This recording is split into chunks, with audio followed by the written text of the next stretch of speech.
안녕하세요. 임플란트 타이거입니다.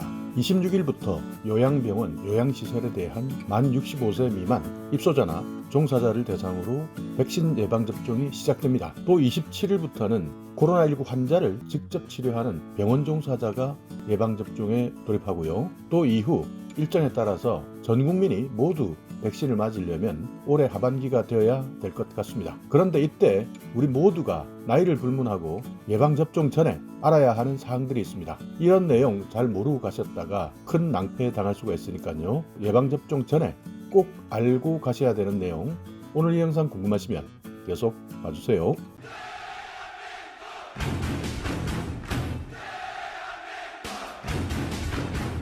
네, 코로나19 백신은요, 예방접종 전 그리고 예방접종을 할 때, 예방접종을 하고 나서 주의사항들이 나누어져 있습니다. 먼저 예방접종 하루 전에 예약되어 있는 예방접종 장소 그리고 시간, 이 부분을 사전에 확인하시기 바라겠습니다. 그러니까 정확한 시간, 장소 이 부분을 놓치게 되면 예방접종을 받지 못하는 경우도 생길 수 있기 때문에요. 시간, 장소 꼭 확인하시고요. 또 당시에 내가 건강한 몸 상태인지 반드시 확인하시고요.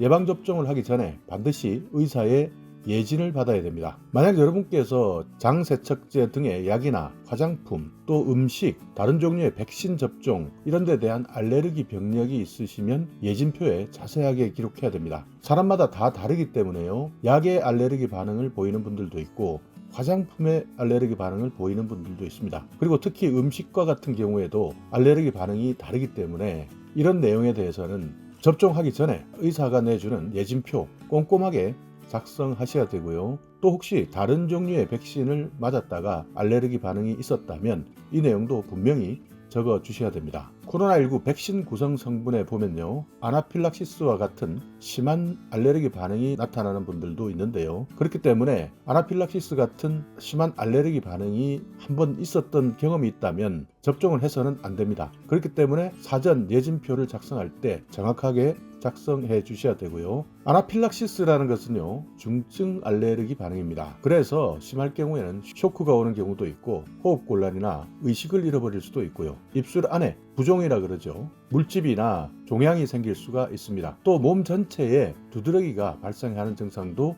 아나필락시스의 알레르기 반응인데요. 그렇기 때문에 먼저 말씀드렸던 약이라든지 화장품이라든지 음식 또는 다른 종류의 백신을 맞았을 때 조금 이상한 반응이 있었다면 예진표에 꼭 이 내용을 적어 두시기 바라겠습니다. 코로나 백신 같은 경우 예방접종 간격이 다르기 때문에 아스트라제네카는 8주에서 12주 간격, 화이자는 3주 간격으로 백신을 접종합니다. 그러니까 1, 2차 접종 기간이 아스트라제네카보다 화이자가 훨씬 짧죠. 이런 내용을 예방접종을 하기 전에 반드시 알아두시고 백신 접종을 하셔야 되고요. 만약 여러분께서 앞으로 예방접종을 하시고도 주의할 사항이 있는데요. 예방접종을 하고 나면 이상 반응도 발생할 수 있고 하기 때문에 15분에서 30분간 접종 기관에서 머무르셔야 합니다. 왜냐하면 이상 반응이 귀가를 하는 도중 발생할 경우에 스스로 응급처치를 할 수 없는 경우도 발생할 수 있고요. 그렇기 때문에 꼭 예방접종을 하고 15분에서 30분간은 내가 접종한 기관에서 머무르시기 바라겠습니다. 또 집으로 돌아가셨다 하더라도 적어도 3시간 이상은 내 몸 상태가 어떻게 반응하는지 주의 깊게 살피셔야 됩니다.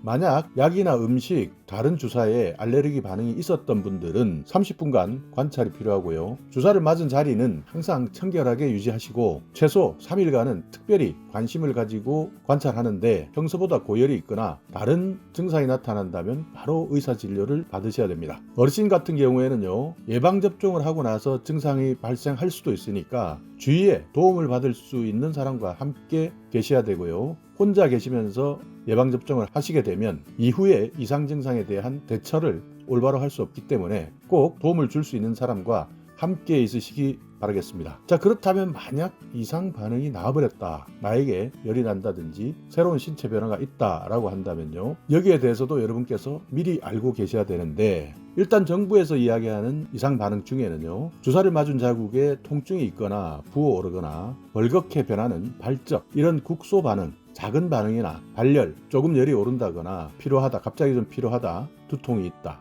근육통이 있다, 그러니까 전신이 조금 욱신욱신 쑤시는 경우도 나타나고요. 메스껍기도 할 수도 있고 또 토를 하고 싶은 구토 등의 반응이 나타날 수도 있습니다. 그러나 현재 정부에서는요, 이런 반응은 접종 후에 흔히 나타나는 반응이기 때문에 대부분 3일 이내에 사라진다고 밝혔는데요. 그러나 아무래도 갑자기 신체에 변화가 있으면 두려움이 생길 수 있으니 이때에도 주위에 있는 분들과 잘 상담하시기 바라겠습니다. 다만 대부분 이런 반응들은 3일 이내에 사라진다, 이렇게 밝히고 있습니다. 통증이나 부어오른 경우에는 차가운 수건을 접종 부위에 대거나 근육통이나 피로감이 있을 때는 진통제를 먹는 것도 도움이 될 수 있다 하니까요. 이 내용도 참고해 주시는데, 다만 여기에서 중요한 것은 알레르기 반응입니다. 그러니까 두드러기 같은 것, 발진, 얼굴이나 손이 부어올랐다, 이런 증상이 나타나거나 39도 이상의 고열로 일반적으로 나타나는 이상 반응의 증상이 아닌 일상생활을 방해할 정도로 심해지면 이때는 의료기관을 방문해서